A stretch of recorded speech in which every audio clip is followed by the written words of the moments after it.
You have crash-landed on a planet filled to the brim with hostile aliens. You must build a rocket to get the hell out. But how do you build a rocket? Can I build it out of sticks and rocks? Of course not.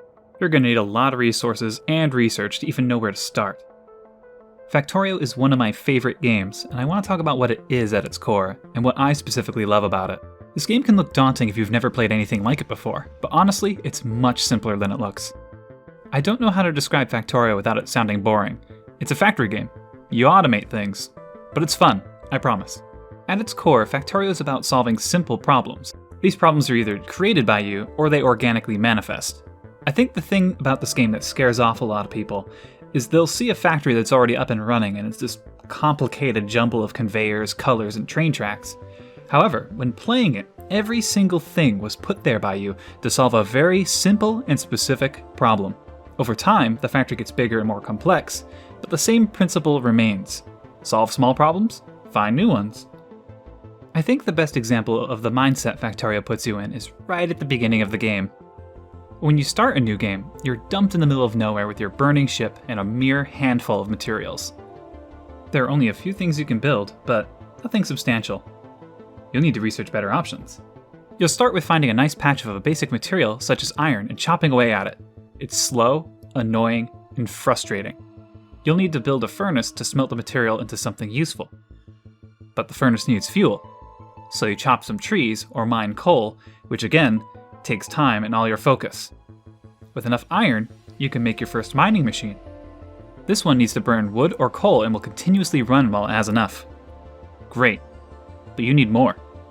Get more iron, smelt it. Create more miners. Mine more iron, chop more trees, build more miners for coal. Now you can just run by and pick up coal. Instead of being locked in one place chopping away at a resource, you're running back and forth to keep things going. That's annoying and another problem to solve. Then you start using water and coal to make steam, which powers electric miners. Then you can build conveyor belts to bring coal to the boilers and robotic arms to take them from the belt and into the furnace. Now you don't need to carry coal around to keep things running. This mindset stays with you the entire game. Something you're doing will take too much time and energy, so you fix it. Little bottlenecks at every step. Eventually your factory gets bigger and bigger, more efficient, and produces more and more. Smell that? It's progress. Oh yeah, these guys. They hate that your factory's putting out more CO2 than most industrialized nations, and they want to put a stop to it. Very rude.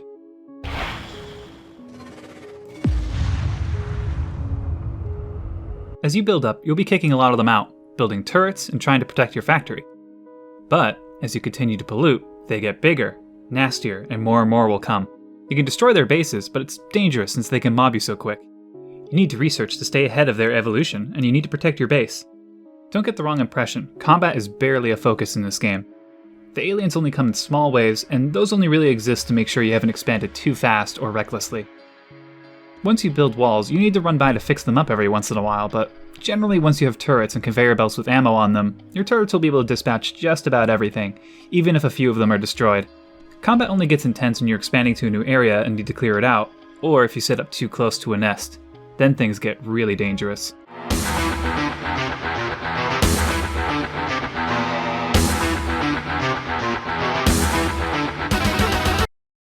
Once you start getting into the research tree, you start unlocking more tools to help you as well. Factorio has this amazing feeling of exponential growth and power to it. As you expand in research, you feel significant leaps in power and efficiency. Sure, you'll research new materials and components to use, like steel, electronic chips, and oil, but you'll also research armor you can slot upgrades into, solar power, batteries, nuclear energy, cars, tanks, and more. You start the game feeling helpless and that the planet is out to get you. By the end, you're a god. You wave your hand and entire forests are ripped down and solar panels take their place. You have drones building drones. You can stand in one spot and make changes to your gigantic country of a base. Turn crawler nests into craters without even seeing them. All these technologies make you exponentially more powerful until you begin to wonder, what did you want to build a rocket for in the first place? Oh yeah, the rocket! Once you build it and supply it with fuel, the game is over. Or is it? Another thing Factorio excels at is how open-ended it is without feeling like a grind. Once you launch the rocket, you can continue playing. It will begin supplying special space science packs which are used to research these infinite technologies. Faster drones, more damage, all that jazz. You can keep playing and exploring and expanding on this infinite world and drain it dry if you want to. The world generation is also very flexible. You can have resources to be plentiful and rich. You can have them spread out and scarce. Don't like the monsters? Reduce them or turn them off. Make research cheaper for a faster game. While Factorio is amazingly customizable and optimized, one thing that doesn't get enough credit is the developers themselves. Their development blog is legitimately fascinating. For most studios, these types of blogs would be essentially marketing material or teases and talks of future updates. Not here. In these blogs, they'll often talk about specific things they're working on in a digestible format. In this example, they are explaining their old and new pathfinding algorithm for the aliens with handy GIFs. I think this should be normalized in the games industry because it's really cool and inspiring. We need more of this stuff. I also really like the visual style of the game. While the color palette is fairly subdued, everything manages to stand out and be recognizable. It helps the game not feel too clean and futuristic despite the setting, and when the aliens begin to evolve tougher versions of themselves, you'll notice right away. For me, one of my favorite things is the audio. The audio design is fantastic. I don't know how they did it, but standing in a factory with a million machines working at different speeds and timing always sounds like music to my ears.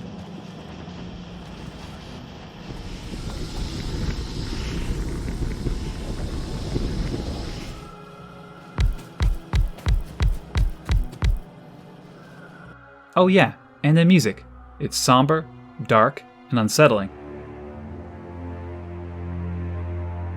It's a good reminder of a simple fact. You are the villain of this story. There's no option to reduce your carbon footprint. There is no technology to stop your pollution. And, frankly, it doesn't matter to you. Your factory is refining oil and producing rocket parts. It's ruining the planet, and you're having a blast.